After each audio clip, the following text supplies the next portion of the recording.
Good morning, everyone. My name is Olga St. Pierre, and I am a real estate agent right here in our community with Keller Williams Real Estate. And our topic this morning is what we're talking about is being a home for sale A to Z. And the special treat that I have for you today, instead of me discussing this from my point of view and then being your resource, I invited my go-to professional organizer today. Cindy Wittenberg is with us, and I wanted to pick her brain on what does it take and where to start. So Cindy's bringing her professional tips today. So I'm going to share my screen with you. We'll start with just a couple of pieces of information, and then Cindy is going to jump in as well.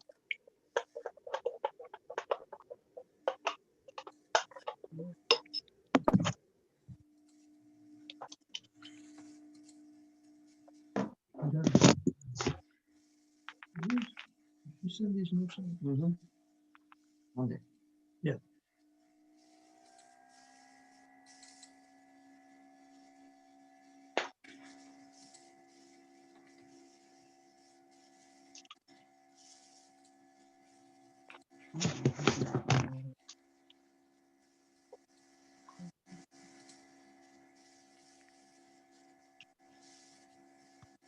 So just a little about me. I have been a licensed realtor and have been serving clients in our community for the last 11, almost 12 years. We have a team of professionals in our office to make sure that everybody gets served and everybody is doing what they know how to do best. And our team's mission is truly to help everyone's dream of owning a home come true. And once you are becoming homeowners, depending on wherever you are in your transition, we help you be one who is a sustainable and responsible homeowner. Also, we have a state-of-the-art relocation services. We can help you move pretty much anywhere in the United States and Canada. So please don't hesitate to ask for questions or our opinion for your friends, your family, and your coworkers. And our concierge services is always expanding. If you are looking for help to help you get moving in the right direction, we have recommendations for contractors, for organizers, senior services, staging inspectors, appraisers, decluttering, and so much more. Whatever you need, most likely we have some suggestions for you, so please don't hesitate to use us as your resource. So, a couple of things that we're going to talk about today is what does it take to have a successful home sale? This is just a quick summary of what we usually talk about. And one of the things that I want to stress today is that if you are thinking about making a move or downsizing, really the most important thing is to start thinking about this ahead of time. It takes more than just a month or two to get your home ready, and then it takes time to get your home sold. And there's a lot of information that you need to make sure that you do this properly and to make sure that you truly get the most amount of money from your home, because for most of us, the home that we live in is our biggest investment. For a lot of people, it is their retirement fund. It is what they use in order to, be happy and retire in their golden years. So my recommendation is, as soon as you're starting to think about it, even if you're not ready for a few years, number one, you need to start figuring out what you need to do. And I recommend that you start with making an appointment with your real estate agent to go over your moving plans. And they have to do with timeframes and market analysis. Then we actually talk about the time frame and putting it in action. Part 3 of that is setting yourself apart from the competition, the preparations to make sure that your home is the most desirable listing that's out there right now. And then sitting down with your agent when you're actually getting ready to move, right? You're down to that time frame, filling out the necessary paperwork, preparing the home for sale, and then before going on the market. And then we talk about the fact that, yes, congratulations, you did it. The home is on the market, but here's what's going to happen next, because we're definitely not done yet, right? So step number 1, we're talking about moving plan, timeframes, and market analysis. And you can't start this too early, right? And the reason being is that you may not realize how much planning really goes in to make sure that you maximize what you own and you figure out a way to make sure that you make this as less stressful as possible. Moving is one of the life's top 10 stressors, right? And it is extremely, extremely stressful. And also, as we get older, it's even more stressful because we may not be as physically fit. And for some of my clients who are baby boomers, it is also meaning going through and figuring out what to do with 20, 30, 40 or more years of personal possessions that have meaning, that have emotions attached to it, that has been part of their family for so many years. So these are the questions that what I always ask is when we sit down with clients is I have a list of questions that I'm going to ask you. And I am a big believer in using notebooks. So my recommendation to you is if you are planning on making your move and you're starting to plan, grab a notebook and designate that notebook, that white space for putting down your thoughts on paper, making plans, and asking yourself questions. And these are the questions that I ask. Where are you planning on moving, right? Are you going to be downsizing, going to a bigger home, right? Are we going to something smaller or are we going to something bigger? Where are you planning on moving, right? If you are here local and you are thinking about going into the community in the nearest town, that is one thing. If you're planning on relocating to a different state, local, that is another plan. If you plan on retiring to Florida because you don't want to deal with the snow anymore, that is a two-phase plan that we help you work with, because you have to sell a home and then you're moving cross country. I had clients who retired to a community in Portland, Oregon. So as you can imagine, we had to help them plan their cross-country move that took days, right? Because of the going from East Coast to West Coast. So financing considerations. Where are you heading? Do you have to buy your home there? And do you have to sell your current home in order to buy? Because that is a two-phase plan as well that we have to strategically write out and to see how we're going to make this happen. And planning it out on paper and working backwards is how I like to do it. Is you're working backwards from your final destination in your time frame. And also who is on your team. And what I mean by that is who is going to help you make this happen. You should have a realtor on your team to help you get all this organized and helping you ask the right questions. Who is going to help you pack? Who is going to help you organize and declutter? Do you have family members? Do you have friends? Do you have a lot of things to go through? Okay. Next, what are your expectations? What are the most important things to you? And these are the questions that I ask, have to deal with a lot of the time with how much money are we going to be able to get out of this home, okay? And is this something that is the most important thing for you? Do you have to get the most amount of money for your home? Or potentially you're going to tell me, Olga, I need to move quickly, right? Which means that we will have to create a pricing strategy to make sure that we can get your home sold to get you moving quickly, because that is your most important thing, which is a time frame. Even if you're not planning on moving, we definitely go over the market analysis, okay? I like to show you the bigger picture of what has been happening in your neighborhood for the last 12 months. And that will give you good ideas on a couple of things. Number one, just in general, where your market is right now, okay? What are you seeing right now? What are your neighbors are doing? What has sold right now? What is in demand? And how long and how quickly everything is selling?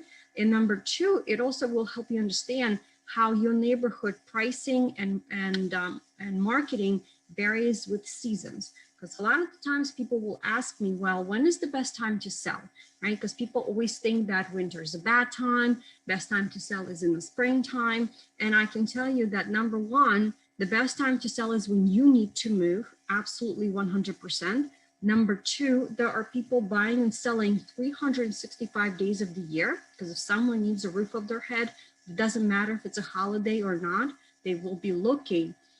And number three, we look at to see when is the best time in your neighborhood, right? Because we know for a fact that statistics and desirability varies from neighborhood to neighborhood, school district to school district, okay?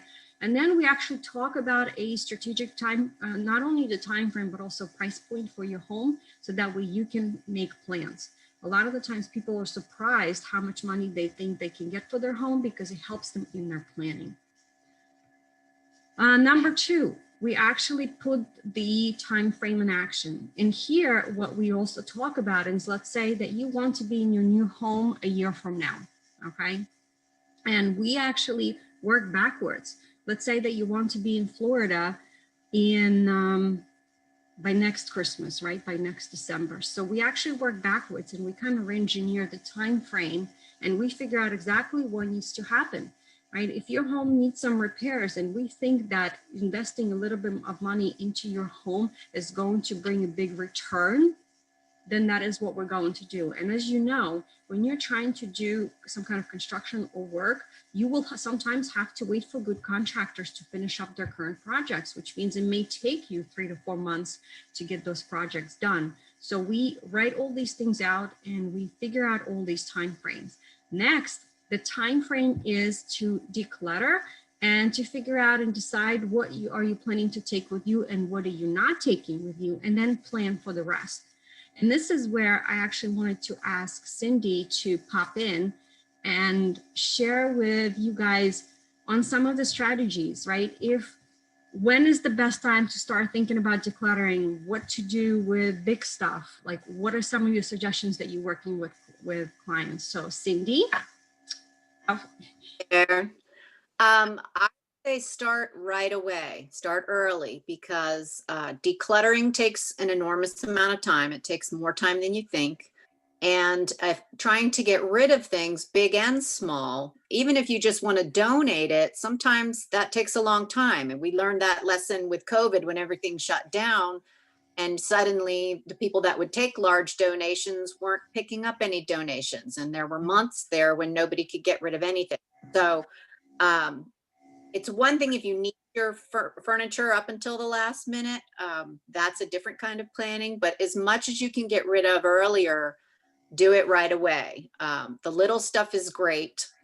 Always capitalize on availability of resources right now, because you never know what's going to happen next month or next week. And you never know, donation center places go in cycles too. And sometimes they get saturated and they stop taking simply because they've recently received a lot of stuff. If you want to try to get some money for your things, you want to try to sell them, sometimes that takes a long time. You have to wait for a buyer to come along, so that can take time. So there's a lot of different considerations that go into the different avenues that you might use in order to get rid of excess items. What do you think are some of the most difficult items to get rid of right now? What are you seeing in general? Dining rooms are almost impossible. Donation centers are saturated with tables and chairs. That's not to say that they won't take them. I just know that that's really hard. Dining room hutches, those 2-piece things, or if it's a 1-piece, it's even harder.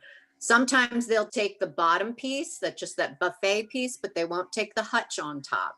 I've had to drag a hutch. Well, I had someone help me, but I had to drag a hutch out to the curb for the trash, which was just heartbreaking. It can be a beautiful piece of furniture, but for whatever reason, people nowadays just aren't buying those kinds of units. So you can try selling it online. You never know. You might come across somebody that has a collection of something that they were actually looking for a hutch. But that's an instance where you really want to give yourself some time to be able to eliminate that particular piece out of your home, because that one's going to be tougher.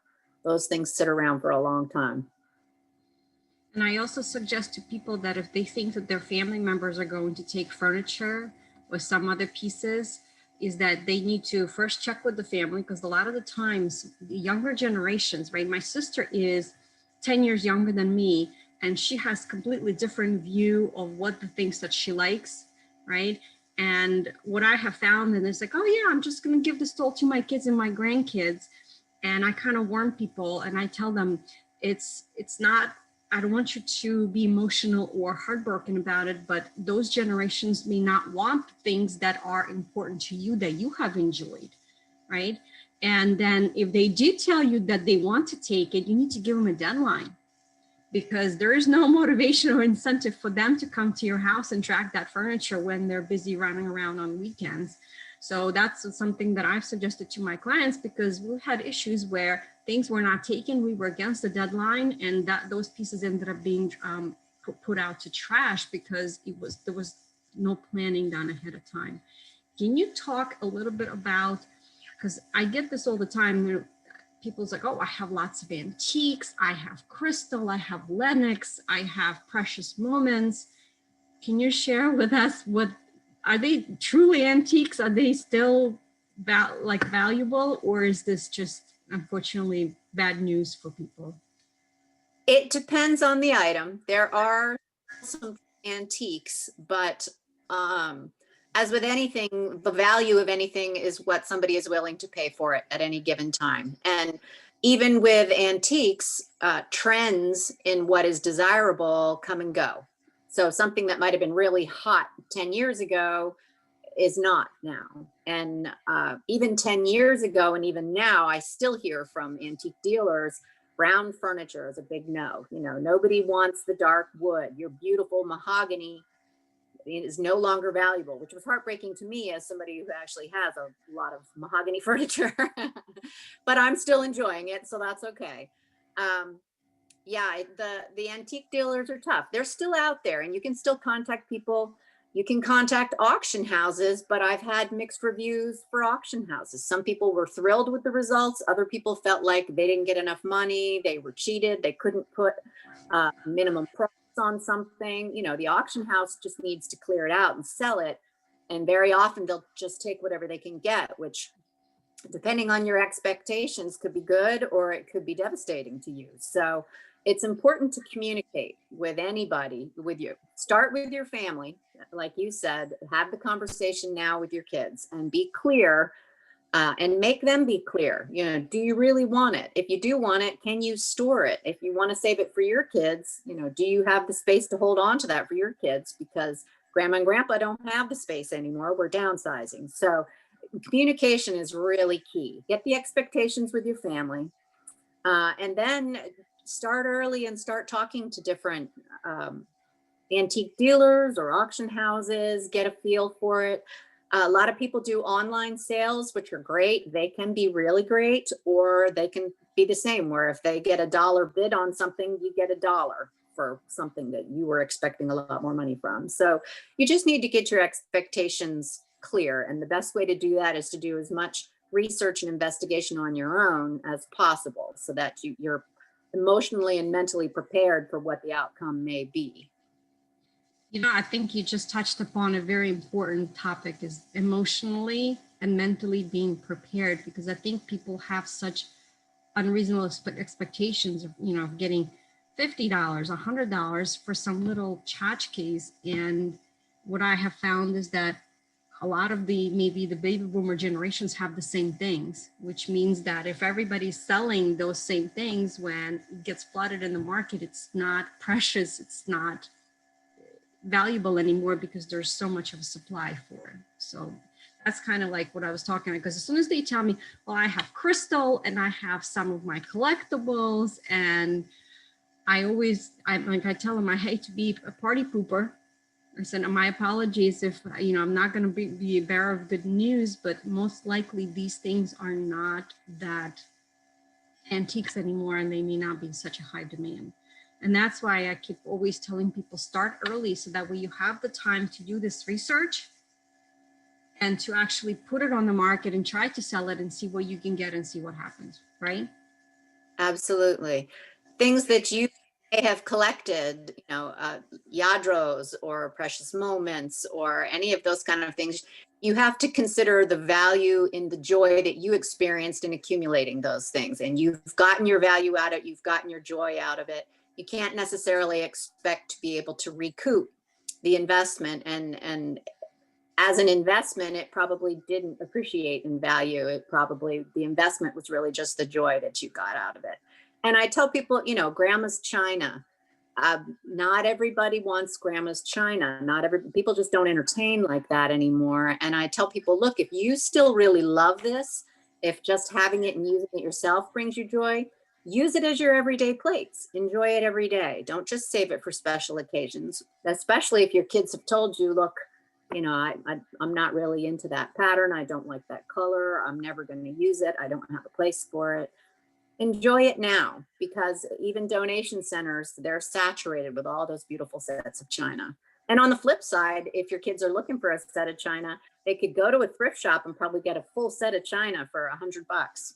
So there are some bargains to be had out there for those who actually are looking for that. But consider the joy that you had in using it and collecting it as the value, and try to release any kind of monetary concern from the picture. Absolutely. Steph has a great question, Cindy. For staging purposes, you know, when we're getting ready and we're heading into that direction, what types of items and furniture should be removed? What do you I remove a lot of the little stuff. You remove all personal items, anything, you know, family photos, photo albums, anything that's real personal to you. I pack away a lot of that stuff, and I slim down closets and shelves to no more than 75% of capacity. Shelves, I even go less than that. I try to go very neutral. Yeah, anything that collects dust, I kind of pack a lot of that away. I empty the corners, you know, visually, if you have stuff crammed in corners, that makes a room feel smaller. Just like if you have a closet crammed full of stuff, it looks like there's not enough closet space. It gives the illusion that you don't have enough storage space. So I really try to thin things out everywhere. And a lot of the little furniture goes just because it also just feels like clutter. So I try to simplify and make it just the basic pieces to give you an idea of the size and the layout of a room, so people can imagine their own things in the house, in the space. And I think that's also important if you have a small square footage in your home and you're trying to maximize and show people as much as possible visually on our eyes, right? Because we are visual people. That's exactly what I also suggest to them. Just remove as much as possible so people can walk around the room and can get a feel for it. Because if you have too much stuff, people think that the rooms are too small and they may completely disregard the home. So right. Clear the kitchen counters. I mean, yes. if you dash the toaster oven, put all those things away and just simplify, you know. You want the illusion of more counter space. You don't want them to feel like they don't have enough room to cook in a kitchen because there's too many things on the countertop. So there's a lot of streamlining that goes into it. And even artwork on the walls. A lot of people are heavily decorated, and I like there to be more light. Mm-hmm. So the lighter and brighter and a room feels, the better. Awesome. Anything else that you can think of in terms of decluttering before we move on to the other parts of the game plan? Again, linen closet, do the same thing as with your other closets, or if you don't have a linen closet, just thin things out everywhere. Even on making your bed, you might even want to edit how many pillows and things you have tossed around the house or on your couch. A lot of people have, you know, 10 throw pillows on a couch. It might be simplified to just 2 throw pillows. Just it's odd. It's easier to have someone who's not emotionally invested in a home come through, and that's a great conversation to have with your realtor. And then if you need the help to make it come to fruition, you can hire someone to help you stage the home. It's easier to have sort of a neutral third party come through and give you a sense of what it looks like to somebody else. And again, with curb appeal, when somebody first drives up to your home. When I was buying a home, I did a lot of drive-bys. I found addresses on Zillow. That's how people are shopping now. They're looking online. And I did a lot of drive-bys. And that's how if I drove by and I didn't get a good sense of that looks great, I never even went to look inside the house. So it's really important that you do the same editing and cleaning up and neutralizing outside the house. You want make the house not look like it's in disrepair, and to feel homey and to feel tidy and to feel like it's been cared for and looked after. So it's important to tidy up your flower beds and, you know, rake up those leaves in the front yard and get rid of, you know, maybe a few too many flamingos and gnomes in the yard. It might be time That's so true. And So true. You know what? I think it's great that you have that professional another set of eyes, because what I have found, I just had clients that settled they bought their home on Thursday, and as we were doing our final walkthrough before going into settlement, we realized that the sellers forgot the mirror above the mantle, right above the fireplace. You get so used to what's hanging on your walls that you don't even realize that it's there. And the agent was appreciative that I mentioned it to him, because I don't think they even realized that they forgot to take that mirror. So, and yes, the outside, the gnomes and flamingos, that is absolutely true. People love the decor, but sometimes it may be a lot like an army outside guarding the house or something like that. So thank you so much. Any other questions that Steph or maybe Barb and Don that you may have at this point, or we can head over into next topic? All right, I am back to the presentation then. All right, so, and just so that we're kind of moving in the right direction, based on what Cindy is suggesting, is that it's taking time. So if one thing you can take away, I think, from today's workshop is the understanding that getting the house ready overall from start to finish does take significant amount of time. It's not something that you can accomplish in the weekend or a week to truly do it properly. And one of the things that is what I believe in is one of, in my core philosophy is that you have to do it right. And your home has to be ready 300% to make sure that you maximize this investment, because again, it is for most of us the most important thing, the biggest investment that we own. All right, heading into the next step 3 of the process. I wanted to share with you what a 12-month overview looks like, okay? Just so you have an idea, this is what I share. I share this equally with anyone who needs to understand what's going on in the marketplace and how the pricing works. I send this out to my clients who have no plans of moving, because I want them to understand how much equity they have in their own home now, because if they are doing some kind of financial planning, if they are thinking about retiring in 5 years from now, it is important to understand what's going on now. So I took a sample township, and what we have now are the figures from October going back to last year's October. So I just wanted to run through this quickly with you. And if you want me to send this for you for your own neighborhood in your own home, please let me know. I'm more than happy to do that. So the first column is the 12-month history that we look at. The second column is the number of homes that are listed in each of the months. And I just take a look at it and see for yourself, is this a busy township, right? Is this a busy neighborhood? And what we also can look at is if we're trying to make a comparison to see when most people are selling in that neighborhood, when they think, oh, we're going to put our house on the market because it is the best time. Looks like, let's see, what do we have? 67 homes, I think, is the highest, and it's in June, right? So if you're thinking about the general belief and general statistics, people usually think April, right? March or April is in the springtime for the spring market. However, in this instance, the highest number was in June. And just keep in mind, this year, some of these statistics for spring and summer are skewed a little bit because of coronavirus, because during the months of March and April and May, we were actually not able to practice and help clients sell real estate or show homes because of the mandatory stay-at-home moratorium. So some of these statistics are going to be skewed a little bit. Then what we look at is the pendant right here, the middle column, and pendant means the homes that actually went on the contract.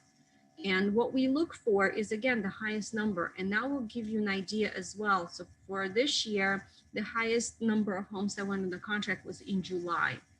And what that's telling you is that this is when the most amount of buyers were out and about and serious and committed and looking for a home for themselves, right? So we kind of then can work backwards and figure out, let's say that if you are truly basing your decision making on how your neighborhood is doing, this is an extremely valuable for you, so that way you can plan and see when is the best for you in particular in your neighborhood. The next column that I always point out to that we review is called units sold, okay? And that means this is how many of the buyers who had their home under contract actually became the homeowners, and that is the month when the seller moved out, right? They got the payment for their home and they went on to their next stage in their life cycle. So the highest number that we had was in month of September this year. Okay, 65 settlements, 65 new homeowners. So the way I want you to think about it is, if we're trying to kind of re-engineer and work backwards, if the highest number of homeowners were in September, right, the average time frame right now is about 45 to 60 days to actually obtain your mortgage. So that pushes us back 2 months. That means that these clients were actually shopping in full force in July.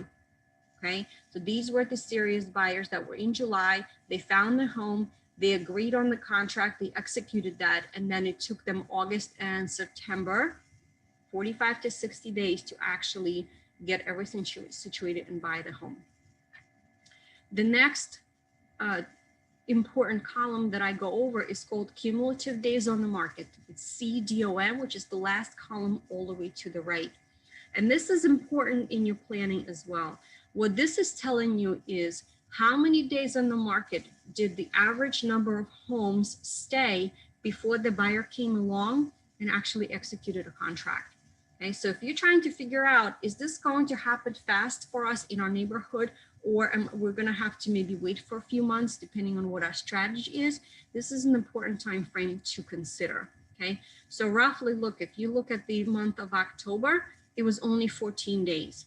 And the reason being is where the days on the market actually went down from, as you can see, from June, July, they steadily went down. And the reason being is because the interest rates have been so incredible for the last few months that more and more buyers are trying to take advantage of the opportunity to have a mortgage under 3%, which means that more and more homes are flying off the shelves, literally.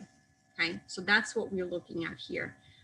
The other item that I always check is, and we always verify, we look at, is the average sold price. Okay, this is important. And what I always do is when I do the market statistics for you, when we are looking at this comprehensively, like from a bird's eye view, what I also want to know and share with you is, what was the listing prices of the homes that went on the market in your neighborhood versus the prices that these sellers actually got. It's called list to sell ratio. The closer that number is to 100% or higher, that means that the sellers got what they were asking, or they got more than what they were asking, because a lot of the homes right now, because there is such a shortage of inventory, are actually selling for more than asking price. And that will also tell you how much in demand the homes are in your neighborhood, how many homes are selling, how quickly are they selling.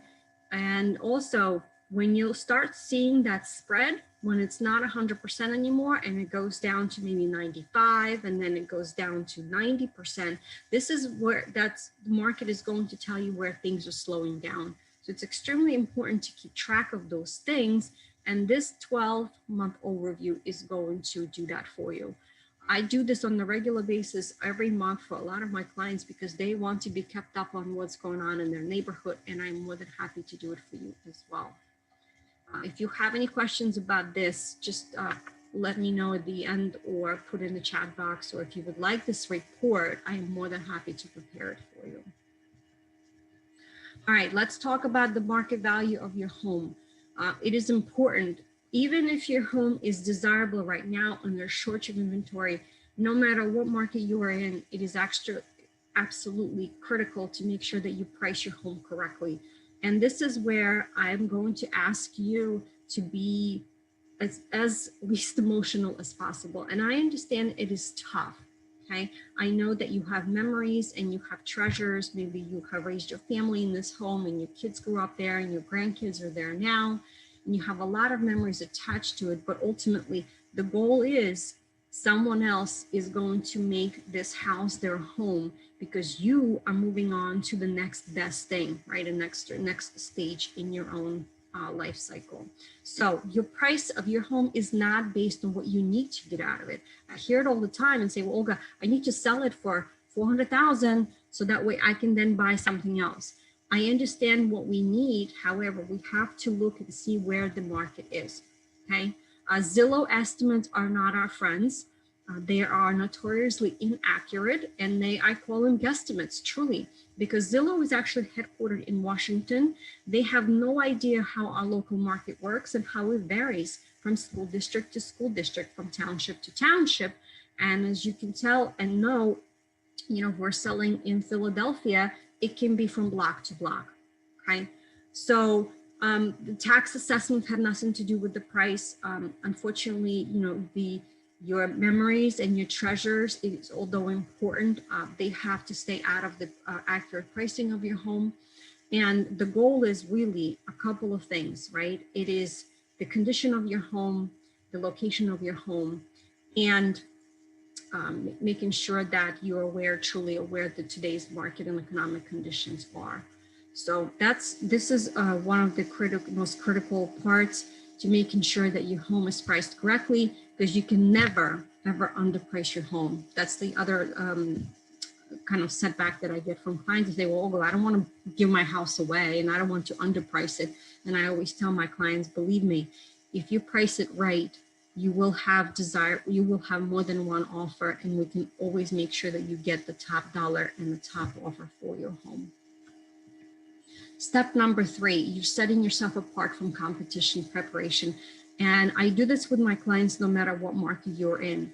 Okay? The goal is to make your home look gorgeous online, wherever your home is being advertised, because this is where everyone starts, right? Just like Cindy mentioned that she looked at homes on Zillow.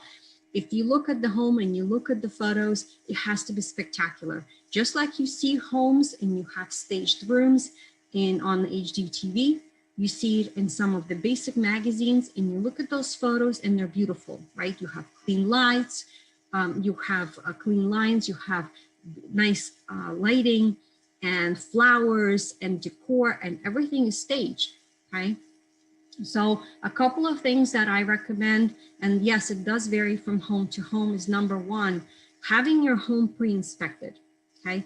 And that does a couple of things. Number 1, the actual home inspection stage when your home is under contract is one of the most stressful times that you have during the transaction. And that's putting aside the fact that you might still be working, that you might still have, you know, your kids and they're in school, and now they're maybe being homeschooled. You have a very short period of time when people are coming and going through your home for their inspection. And then their goal is to see if there's any issues in your home, right? And you may find it defensive. And also, it also gives you very little time to be prepared that if a list of repairs comes from the client, you literally have 5 days to figure out what you're doing.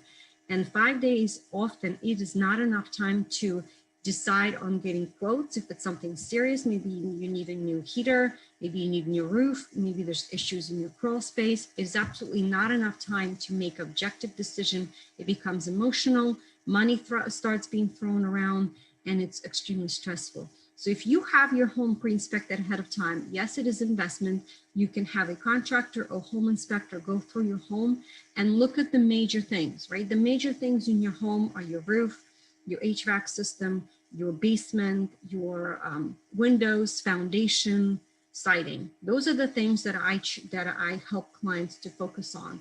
And if some things are found that are definitely need to be addressed, your home is not on the market. You have time to figure out how it needs to be addressed.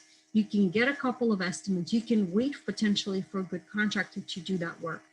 And what happens is when your home is ready to go in the market, you will have no issues. You are not going to be blindsided by anyone, and you know that your home inspection process will go smoothly because you already addressed issues that have potentially could have arisen during the buyer's home inspection. Professional photography and quality photos of your home are a must. No cell phones.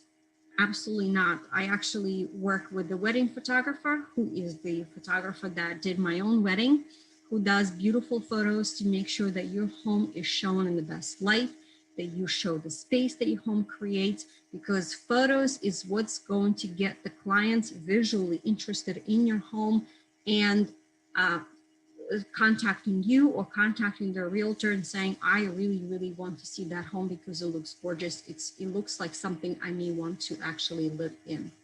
Staging is very important. You know, this is where Cindy mentioned where you get rid of the clutter, but we often use your own pieces. And I actually have a lot of staging materials myself that is in the shed that I keep, where we bring in and we use the staging and the materials to enhance the structure of your home. We enhance your fireplace. We show off certain things and features of your home to potential buyers.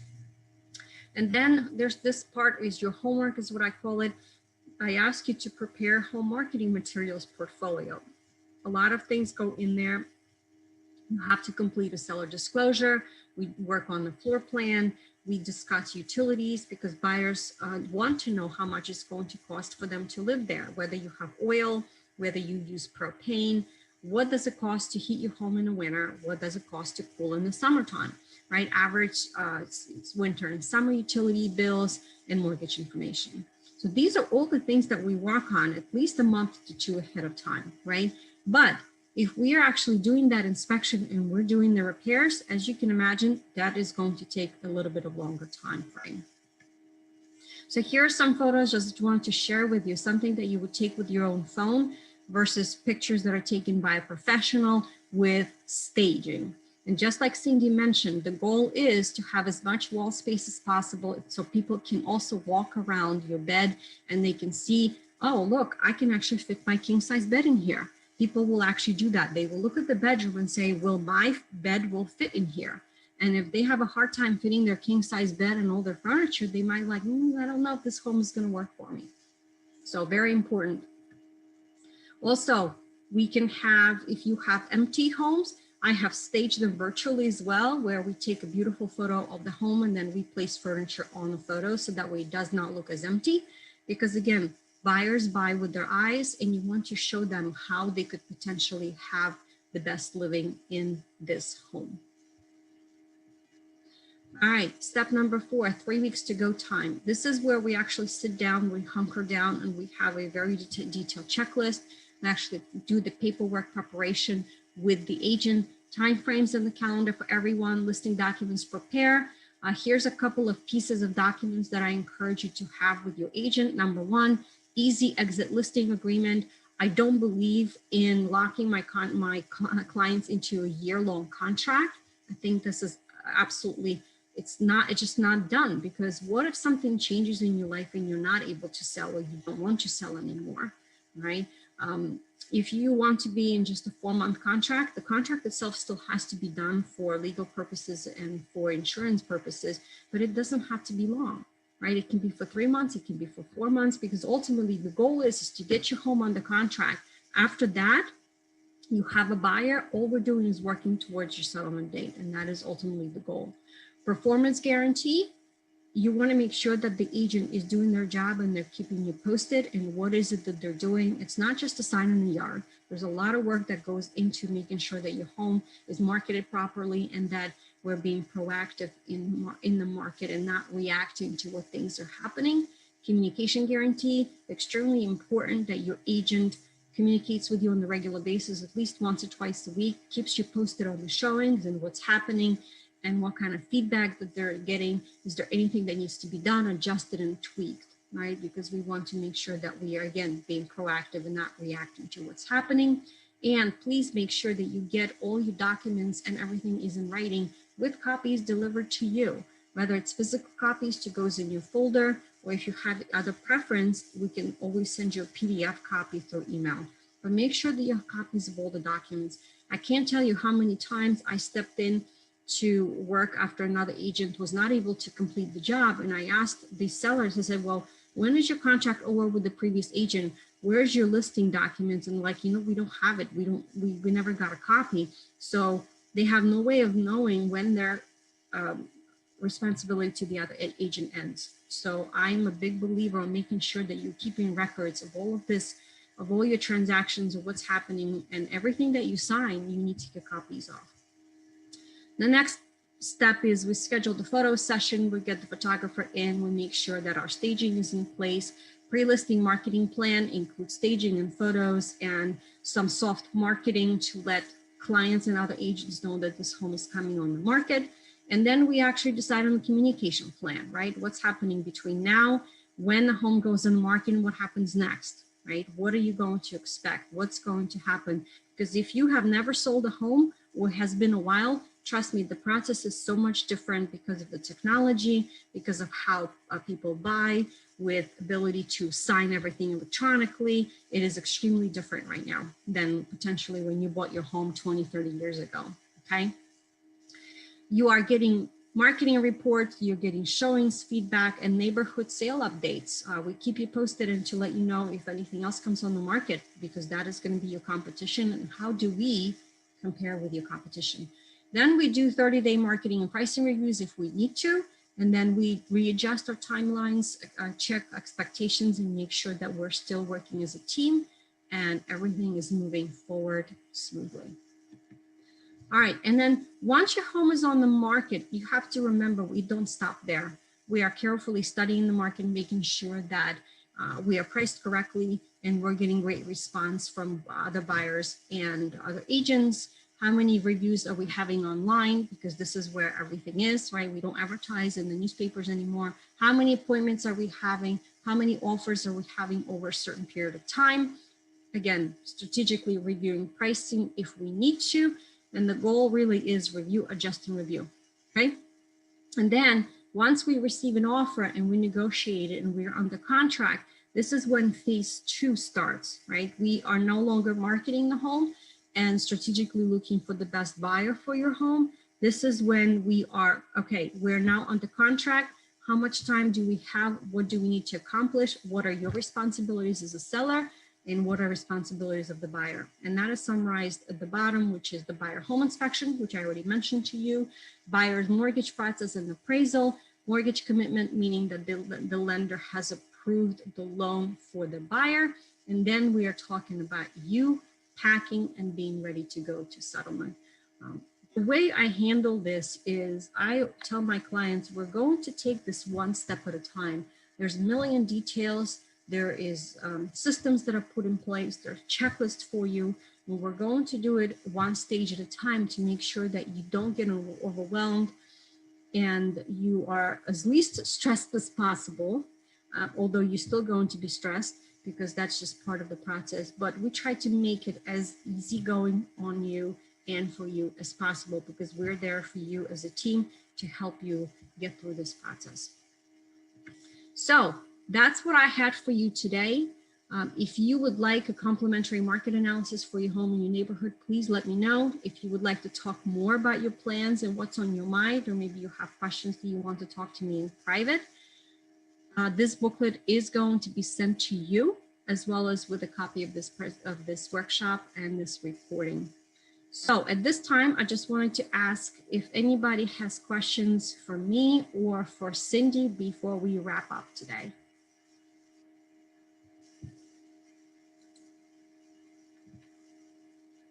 Steph, thank you so much for asking your questions, and I appreciate that you saying that these were good ideas. I'm glad that we were able to answer them for you.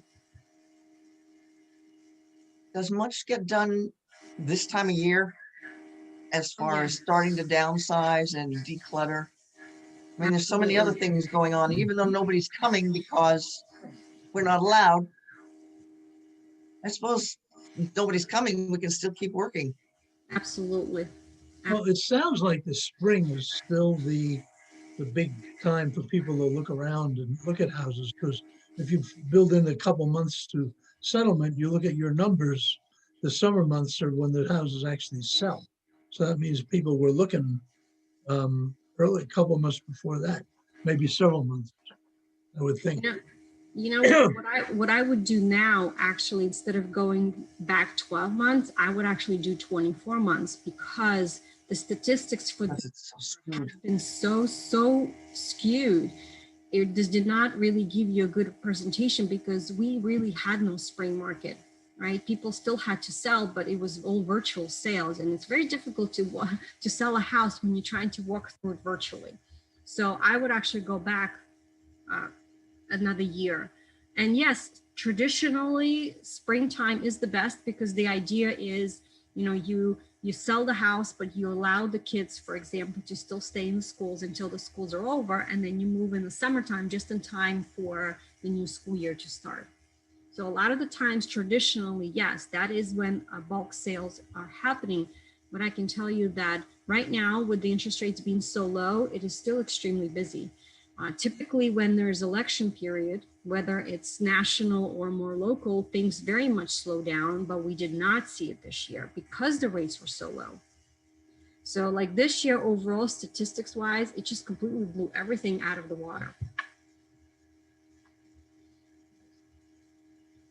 So, Our daughter bought a virtual home from Switzerland. Yeah. see? Well, they Exactly. got one trip over. Yeah, they came over, yeah.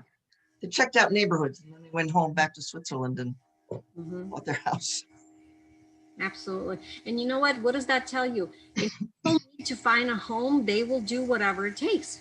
It doesn't matter what season it's in. I can tell you that people are looking right now. People are looking for a place, and it doesn't matter that we're heading towards Thanksgiving or we're going into the holiday season in December.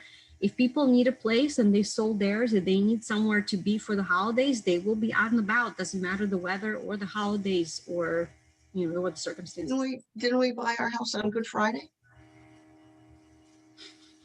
I No, think we bought it on Good Yeah. Well, we Friday. didn't close. No, we didn't close, No, but no, that, we we went to a group. said, all right, Yeah. this is the house. There you go. Absolutely. So there you People need a We were here on St. Patrick's Day. I happen to remember because McDonald's had green shakes, and the kids liked them. But that's when we were searching. We were go. Right, searching. right. March. Yeah. exactly. So, So And we moved in June, as it happens. so the best time to sell is when you need to move.